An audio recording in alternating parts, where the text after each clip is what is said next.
Hello and welcome to a Smurd P video. Today we're looking at Mighty Morphin Power Rangers Reignition Sabertooth Tiger Combiner Dinosaur 4+. Well, I'm 40+, so I must apply to me. It comes with a missile fire in action, and I'm pretty sure I'm going to have a comment on that because I don't think I'm very fond of it. I remember, and I do remember a very long time ago, a little 10-year-old boy being excited by the adverts of Power Rangers, and I remember seeing the Sabertooth Tiger, and I must have watched Voltron, or something to do with Voltron, because I said to my big brother that, hey, they all transform into Sabertooth Tigers. He was like, whatever, you idiot. I'm sure he didn't call me an idiot. I'm sure he was a bit nicer than that. Of course he wasn't. He's my sibling. And I remember probably about 10, 20 years ago, this is what I was referring to, and he was like, what the hell are you on about? He did not remember the conversation. Clearly, it stuck with me. So anyway, moving on. Here is the back. Missile fire in action, so that will be interesting. Changes into the misformed Megazord. And, you know, we all know they're 5 teens, and you can follow them on YouTube and all that jazz and stuff. Oh, and I believe you scan here, it shows you, I don't know what it shows you. It shows you some stuff that I've not even looked at. So anyway, let's get this Sabertooth Tiger out of the packaging. Okay, here is Sabertooth Tiger out of the packaging. I just thought I'd put on there the little yellow ranger so you could see the little figure there. I still think that those little sizes are really, really nice. The first thing I wanted to point out that I thought would have made this figure actually really spot on, and they would have achieved absolutely most brownie points with fans. Now, bear in mind, we all know when this finishes, it's just going to be the Megazord. That's all we're going to post it in, because I don't know many people who buy individual swords to show them, although that would be the ultimate boss move, in my opinion. But yeah, one thing I was a little bit disappointed is that this mouth does not open. If that had opened, that would have been absolutely spot on. Also, you know, the lack of paint apps on there is a slightly bit disappointing, but I am griping. This is a 20-pound figure. You know, you got nice eyes painted, and it still looks really, really nice. Got nice stickers on the front, and in particular on the side. These are nostalgic stickers that we are associating with this. Go all the way around. There's a tail, which I will get to in a minute. In terms of articulation, I do like that there is movement here. I think that is very cool, and they've deliberately achieved that compared to the Zap one, which I will bring out in a minute, just so I'm clear. There is no real articulation other than forward and back, which is, you know, nostalgia-wise, that achieves the job.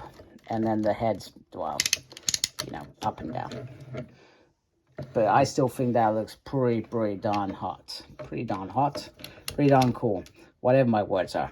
So this is the bit that I really, really dislike, because the tail was always a reasonably sized cannon on its own. Now, I appreciate this is designed for kids, even though I feel like they should be... I apologize. I pressed the stop button on my phone to stop recording by mistake. Yeah, I know. Amateur hour. So, yeah. So, back to the tail. Yes, this is designed for kids. But, you know, they must know that the adult collector is going to be buying this as well. So, why not just give us a standard tail? Because I think that when I get this into Megazord mode, this is going to look damn out of place. So, a little bit disappointed. However, that is cool.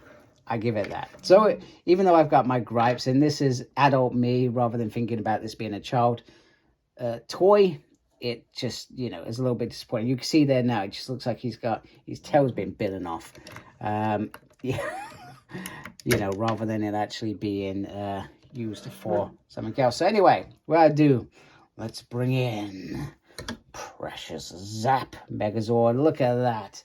And actually, the height difference actually isn't that bad, actually.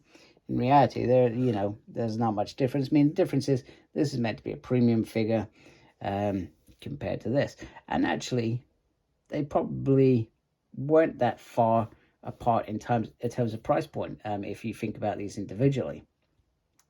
So, but you know, you got more articulation. You got a solid cannon there, which is very important. You know, I am being petty. Let's be honest. I'm being petty. This is a kid's toy. And then let's just bring in remastered Yellow Ranger, who I hope is going to stand up there very, very nicely. So, what I think it is time to bring in the tank mode for the Megazord, because that's, apologies, my camera's gone wonky donkey, because that's what we've been building. So let's bring that in. Hopefully my camera stays still this time. Okay, this is starting to become a real beast. So this is going to be very interesting, because the last time that I messed with this on camera, it did not go as planned. So I wanted to quickly show the transformation, which is really easy as expected. So in terms of Megazord mode, you're going to be getting it into that. And this was my point around the cannon. Great effect. Definitely an enjoyable function as a child. As an adult, that just looks odd. So I really wish that they had given two options, that you could just have put a nozzle on there. You know, I've got to admit, I'm probably asking a little bit too much. But, you know, as a reviewer, I guess I'm trying to ask the frustrating questions of all of us, because, you know, in my mind, all right, I still miss Lightning Collection. I think that's the best line we've had in many years. Bandai did really well on the Dragon Dagger and stuff like that. But Lightning Collection, I think, was a fantastic line. I'm still perhaps hurting that it's gone. Now, the only way that I think that perhaps Playmates will be successful and perhaps go down a collector's line is if these things are being picked up. Otherwise, they're going to think, well, why are we bothering? That is my you know, inner worry. And in all honesty, I wasn't going to do this. I wasn't going to go down what I call this rabbit hole, but I'm in it now, and I find myself enjoying it. So there is a port there that you can just carefully put on there, he says, and actually that did really, really well. And, you know, just looking at that, you know, this thing is massive. Let me just give you some, I guess, try and give you some context. There is a 6-inch figure, so you can sort of see how big this is in relation to that. It is a really, really big piece, and, you know, makes me even more happier buying it, because I think it was only when I saw it in shops and saw how big it was that I thought, I really actually like the size of how that is. And, you know, this has turned out really, really nicely. So we have one more Megazord part to go, and that's a Triceratops. So that will be coming up next week. Please note that I will be also finishing off the tank, and then doing the Megazord sequence has been initiated, so to speak. And I'm really, really excited to finally show it all together. So if you like my video, please subscribe to my channel. I'd really appreciate it. Thank you for taking time to watch this video. Thank you to everyone who subscribed to my channel, because without you, I don't have a channel. Or I do, and I'll probably just watch your videos myself. Make sure you look after yourself, and as always, embrace the geekiness. Take care. Goodbye.